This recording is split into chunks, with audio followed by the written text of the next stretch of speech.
Imagine por um momento que você está caminhando pela praia e encontra uma moeda de ouro cravejada de coral. Agora multiplique essa sensação por milhões, porque é exatamente isso que aconteceu com o maior tesouro perdido da história da humanidade. Estamos falando de uma fortuna tão vasta que poderia comprar países inteiros, de um naufrágio que transformou o fundo do mar em um cofre gigantesco e de uma busca obsessiva que durou mais de 3 séculos.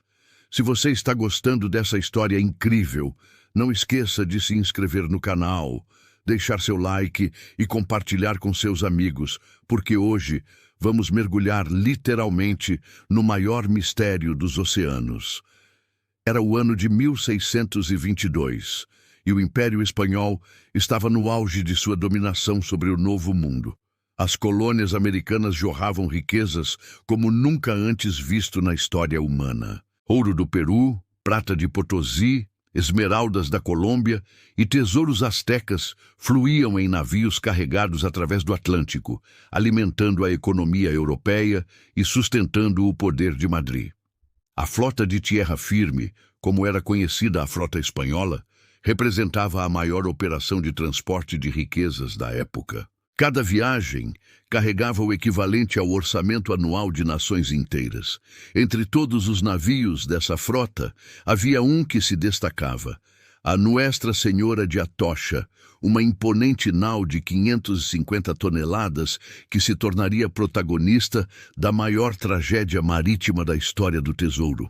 Comandada pelo capitão Gaspar de Vargas, a Atocha não era apenas um navio, mas um cofre flutuante protegido por canhões e tripulado por soldados experientes.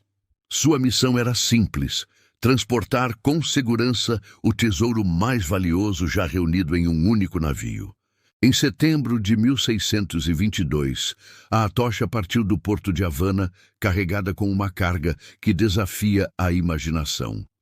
Documentos históricos revelam que o navio transportava oficialmente 47 toneladas de prata em barras e moedas, 168 mil pesos de ouro e mais de 1.000 marcos de prata trabalhada. Mas isso era apenas o começo da fortuna.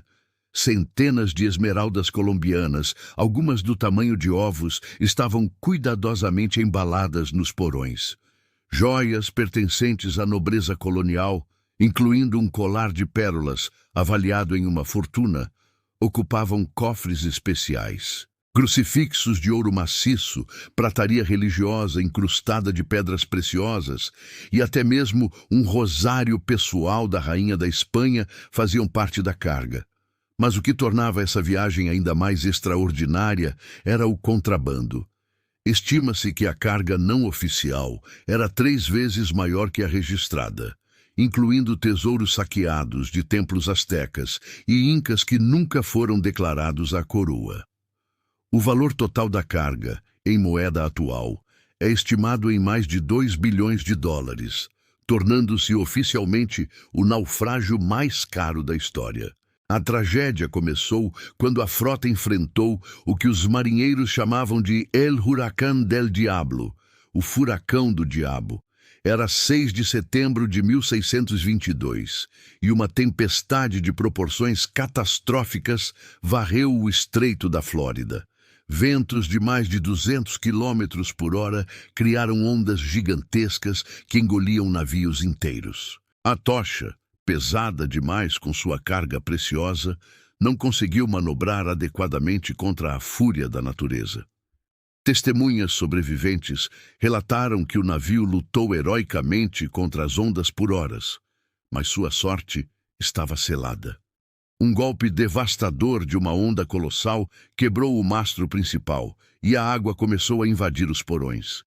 Em questão de minutos, 47 toneladas de prata se transformaram em uma âncora mortal que arrastou a nau para o fundo do mar. Das 265 pessoas a bordo, apenas 5 sobreviveram, agarrando-se aos destroços até serem resgatados dias depois. O capitão Gaspar de Vargas, verdadeiro gentleman dos mares, foi visto pela última vez tentando salvar os passageiros, recusando-se a abandonar seu navio e sua preciosa carga. As consequências do naufrágio foram imediatas e devastadoras para o Império Espanhol.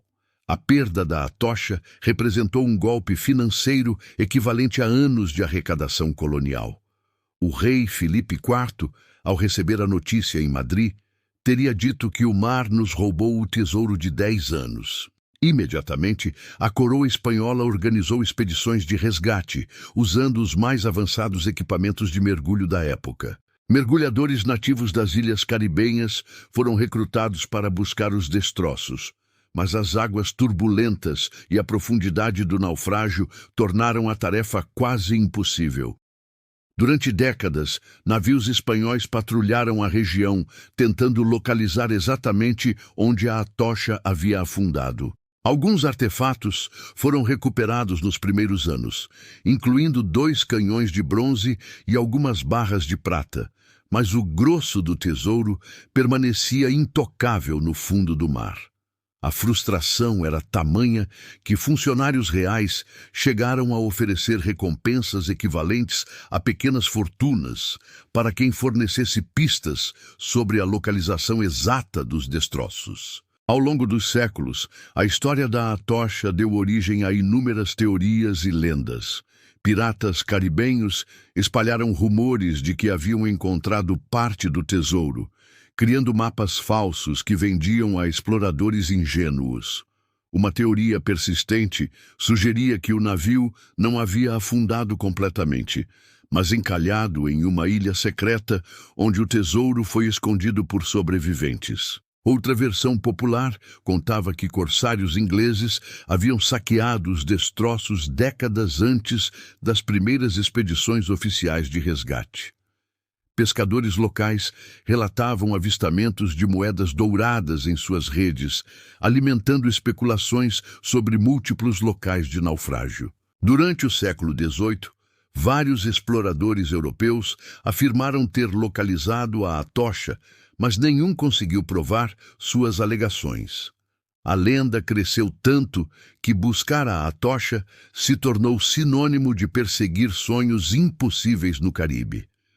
Cartógrafos da época chegaram a marcar supostas localizações do naufrágio em mapas oficiais, criando uma confusão geográfica que persistiu por gerações. O verdadeiro ponto de virada na saga da Atocha chegou em 1969, quando um homem chamado Mel Fisher decidiu dedicar sua vida à busca do tesouro perdido.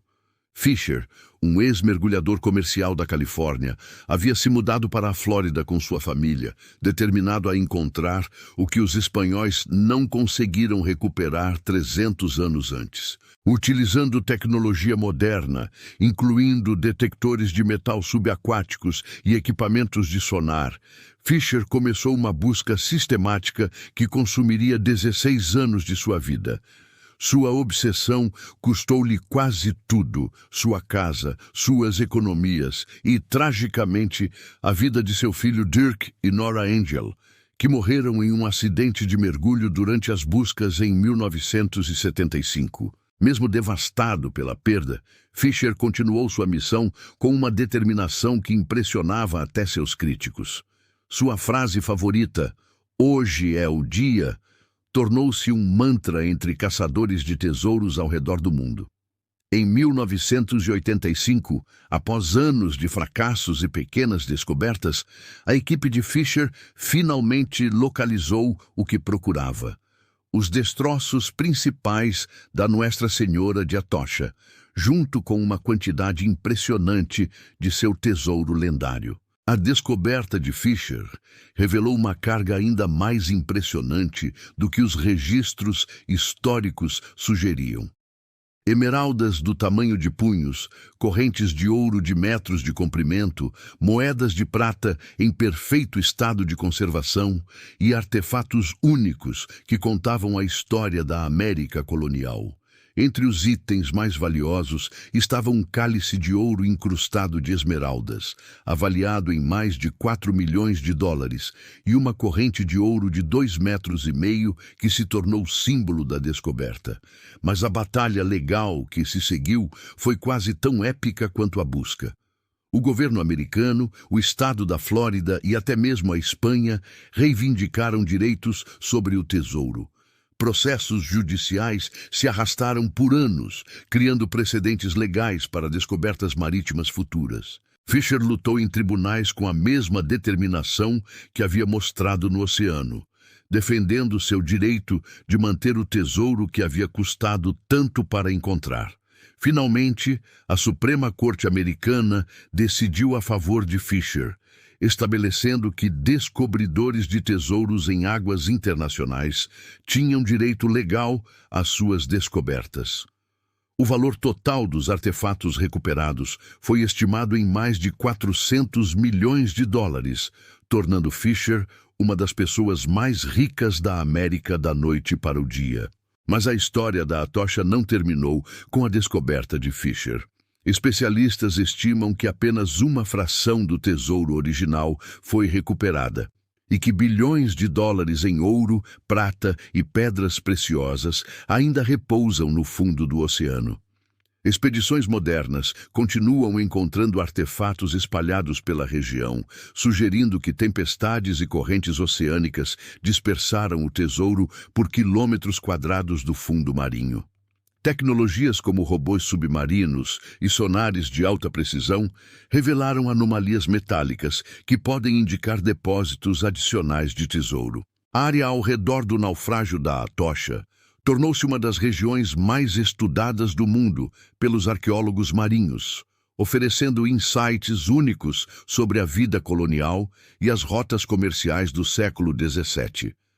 Museus ao redor do mundo disputam a exibição de artefatos da Atocha, reconhecendo sua importância histórica incomparável.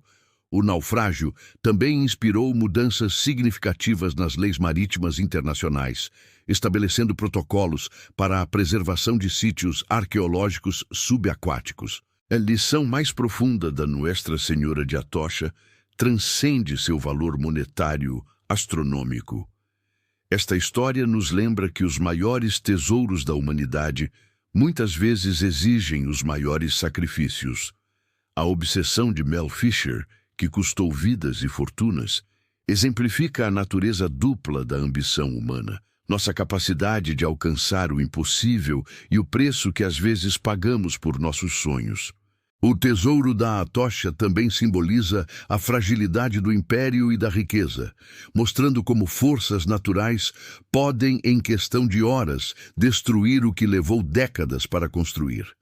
Mais importante ainda, o naufrágio serve como uma cápsula do tempo, preservando para sempre um momento crucial da história mundial quando culturas se chocaram e civilizações inteiras foram moldadas pela busca de riquezas. Os artefatos recuperados contam histórias pessoais de pessoas que viveram há 4 séculos, conectando-nos diretamente com o nosso passado de maneiras que livros de história nunca poderiam. E para aqueles que ainda sonham com aventuras e descobertas, a Atocha prova que os maiores tesouros do mundo ainda estão lá fora, esperando para serem encontrados por quem tiver coragem suficiente para buscá-los. Assim termina a extraordinária saga do naufrágio mais caro do mundo. Uma história que combina tragédia, obsessão, triunfo e mistério em proporções épicas. O tesouro da Nuestra Senhora de Atocha continua a fascinar e inspirar pessoas ao redor do globo, lembrando-nos que às vezes os maiores tesouros não são apenas ouro e prata, mas as histórias humanas de perseverança e descoberta que eles representam. Se esta incrível jornada pelos mares da história despertou sua curiosidade, não esqueça de se inscrever no nosso canal para mais histórias fascinantes. Deixe seu like para nos ajudar a continuar trazendo conteúdo de qualidade e compartilhe com seus amigos, porque histórias como esta merecem ser contadas e recontadas. Até a próxima aventura pelos mistérios do nosso mundo.